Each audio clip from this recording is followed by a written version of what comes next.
This week in ABC, Dan Schleter will be covering Daniel chapter 2, which is the interpretation of Nebuchadnezzar's dream. So, Nebuchadnezzar has this dream of this statue that's made of all sorts of different elements. The head is gold, and the neck is silver, and the torso is bronze, and then it's iron legs and iron and clay feet.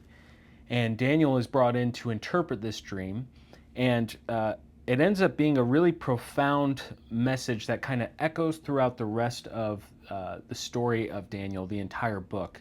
It's not so much about trying to pinpoint the symbolism of all these different elements within the statue, although that's really interesting. And so, for instance, when you read about this dream and you read about this rock that's cleft from the mountain, not by any human hands, and it crushes the statue, what scholars typically try to do is to pinpoint exactly what each of the elements of the statue refers to. So, for instance, Daniel does the interpreting of the head. The golden head is, of course, Babylon and Nebuchadnezzar's empire.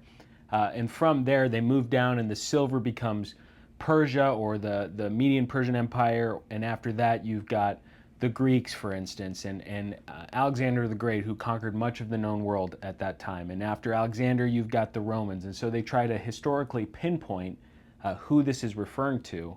And that's really interesting, and it's worth discussion. But most importantly, the profound point that sticks out to me when you read Daniel 2 is what this says about God's sovereignty, specifically God's sovereignty over all of human history, that we have this tendency of thinking of empires and kings as driving history, but underneath it all, Yahweh is directing and orienting history towards the culmination of all history, which is through his Son, Jesus Christ, in the kingdom that he establishes, not by human hands, but by accomplishing the will of his Father. And so it makes you think of an interaction later on that happens in Matthew's Gospel when Jesus enters into Jerusalem. He has been talking about the kingdom of God, the kingdom of heaven is how Matthew puts it, all throughout Matthew's gospel. And then he has this interaction with the Pharisees when he enters into the parable of the tenants. At the close of the parable of the tenants, he has this conversation, and he says to him in Matthew 21, verse 42, "Have you never read in the scriptures, the stone that the builders rejected has become the cornerstone?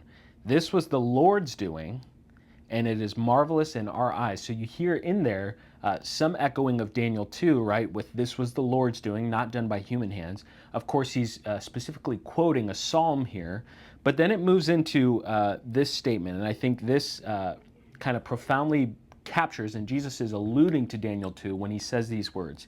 He says, "Therefore I tell you, the kingdom of God will be taken away from you and given to a people producing its fruits.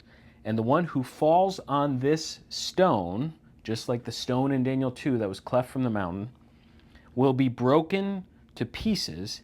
And when it falls on anyone, it will likmao in Greek. It will crush them or reduce them to dust." It's this note of utter judgment. And if you go back and you read Daniel chapter 2, the Hebrew word, the root for that, is the same conceptual idea. It's the same linguistic idea. It's this notion of utter and complete judgment that God is rendering on all the kingdoms of the earth as he is accomplishing the work of salvation through his heavenly kingdom. And so Jesus here is making a profound connection to Daniel 2 and signifying that he is the fulfillment of this prophecy. This kingdom that he's ushered in is the fulfillment of that prophecy. And we see Jesus reference Daniel in other parts of his ministry when he refers to himself as the Son of Man. And so reading the book of Daniel from this point, we saw it a little bit in Daniel 1 with this conflict between the Babylonian pantheon and Yahweh, and the supremacy of Yahweh over even the gods of Babylon, in spite of what the current circumstances for Daniel and his companions look like. Here we see that fleshed out even further, that no matter what happens in this book or what happens throughout the course of history moving forward, what we can know with certainty from this dream and the interpretation of this dream is that God is orchestrating and moving and working throughout all time, space, and history, and that his will be done, and that his kingdom is forever. Unlike the kingdoms of the earth that rise and fall continually, God's kingdom and God's plan is forever, and it's because of the work of Jesus Christ. And so I hope that's an encouragement to you in a world that's filled with all sorts of political affairs, warfare, of distress, of uncertainty in our politics. I hope that's a reminder to you about the nature of God's kingdom and why that's good news for you.